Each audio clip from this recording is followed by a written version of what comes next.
Hello sir, ito po ang light button.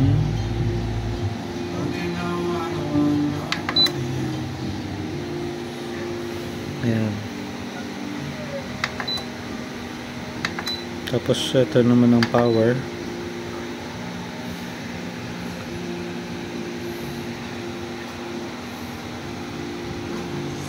Ito yung mga pag pinress mo tong isang to, sa time siya, ayan, pag ipipress mo ulit doon naman sa temperature, ayan yung kung ipipit mo lang kung paano, tapos kung okay na, ipipress mo siya ulit. Ayan, pag sa time, kung gusto mong baguhin yung time, press mo lang to, magbiblink yun, adjust mo lang kung anong gusto mong time. Ito namang dito, selection, dito sa isang button na to. Ay, hindi pala. Dito pala yung button. Kailangan lang na hindi nakaselect yung pareho. Ayan. Pag hindi na siya nagbiblink, pwede mo na itong iikot. Ayan. Mag-select yung mga option dito. Ayan. Marami siyang option. Air fry, pizza, bake. Ayan.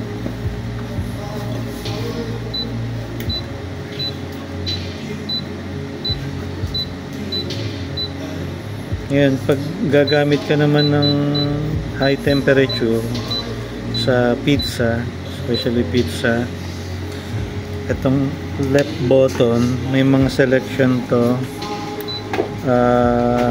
Kailangan nakaselect sa pizza. Tapos dito, marami yan eh. Wait lang. Ayan. Dito yung 180. Sunod yung pag frozen. Pag ito, pizza, pan, ayan, thick crust. Ito naman thin tsaka crispy. So select mo lang yan. Pag gusto mo naman yung wood fire style, dito ano mo yung itatapat mo tong ano na to dito. Ayan, sa wood fire. So ang temperature niya is 400, then 5 minutes lang cooking.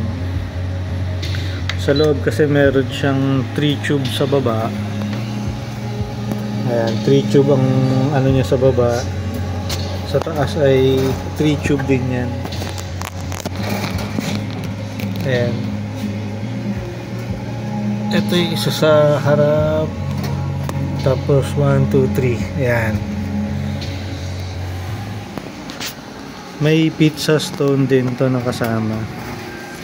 Tapos minsan may nalalaglag sa baba na mga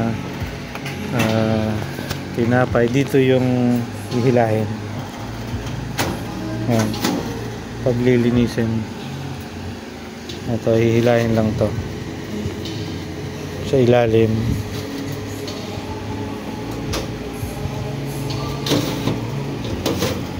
Ayan. Ayan po.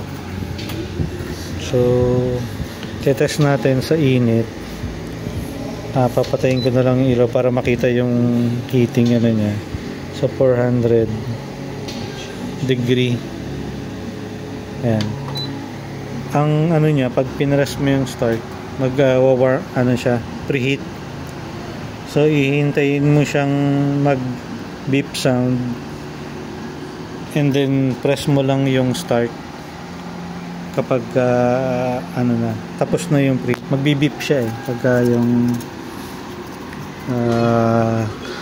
na-reach niya na yung temperature. Meron din yung fan, ayun, para equal yung init sa loob.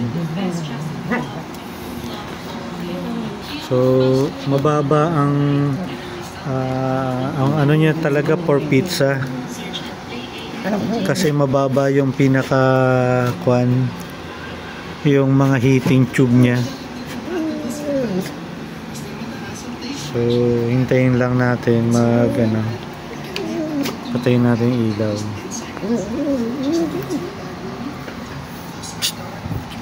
Ano dyan? Pixie, basta.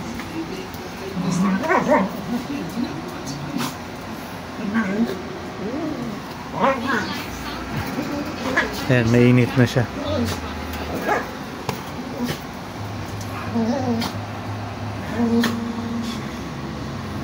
Magbibip naman siya pagka yung na-reach niya na yung temperature na based dito sa screen.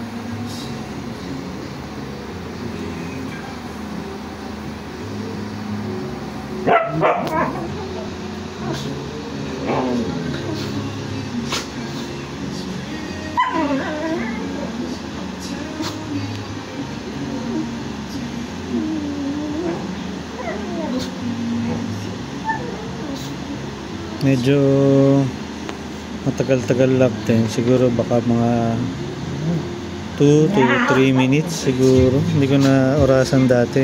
Kung ilang oras ang ano na.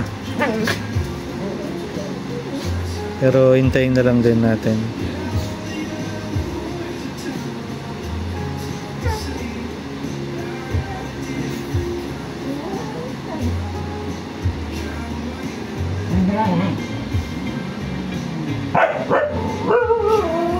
Ayan, yung heating tube mainit na, taas at baba.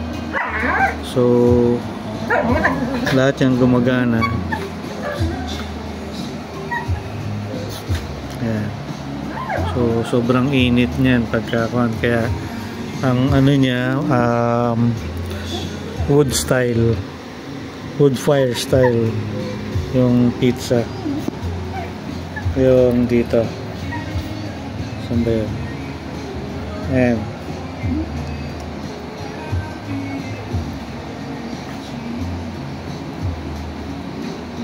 Wood fire. Yan yung heating ano niya. Tatlo, kaya maganda yung heating ano niya.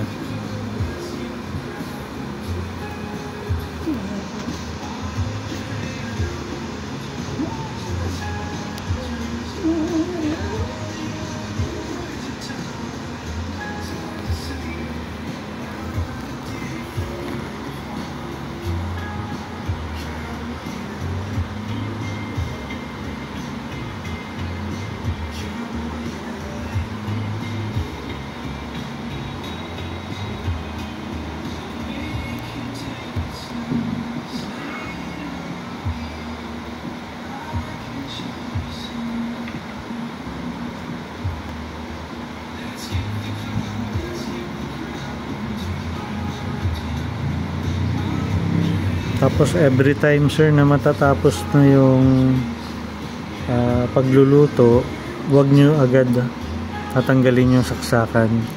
May blower pa siya na gumagana, hayaan nyo lang siyang mag-stop ng kusa, saka nyo huhugutin yung saksakan para mailabas nyo muna yung mga init para tumagal din yung unit.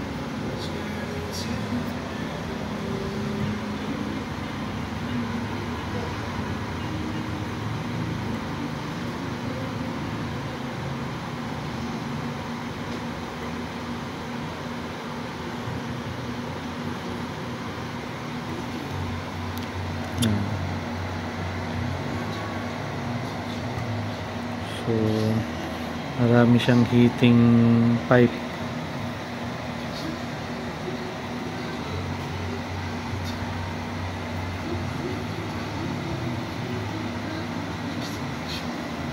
So pwede nyo rin buksan yung ilaw habang nagluluto kayo para makita nyo. Pre-press nyo lang tong light sa pinakababa. Ayan. Kung automatic naman siyang namamatay itong light, pwede nyong patayin manually, or kung binuksan nyo, automatic na din naman siyang mamamatay kahit iwan nyo lang na nakabukas. Hindi siya tuloy-tuloy talagang gumagana na nakabukas.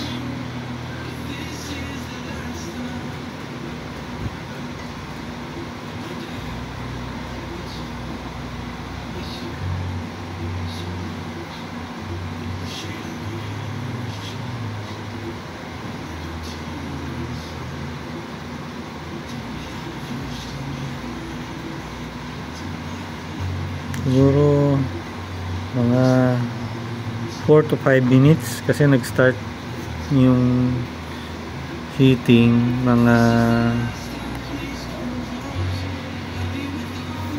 5 minutes back na.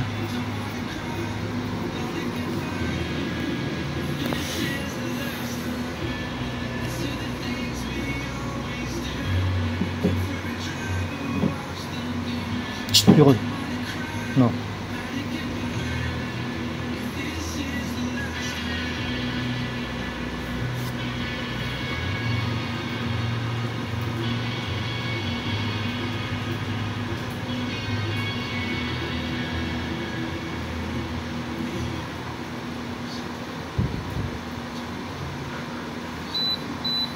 Ayan, nagbibip na siya.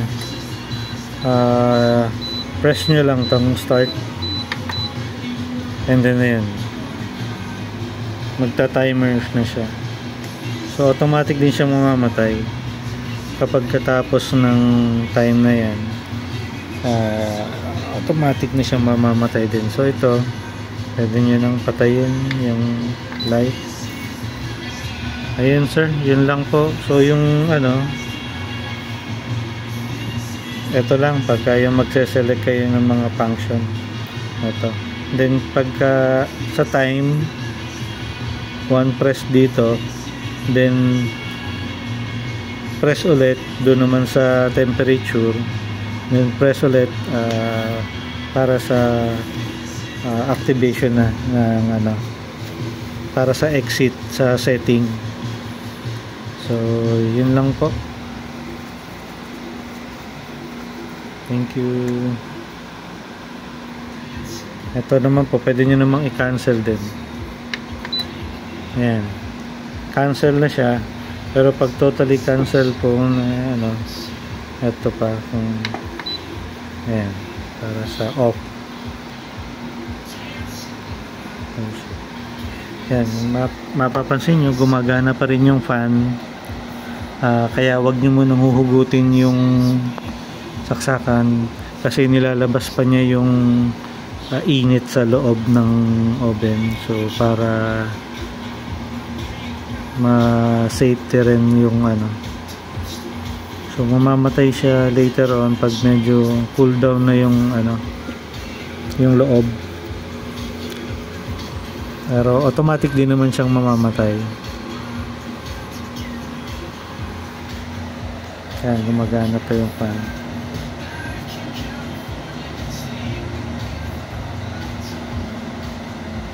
Okay po.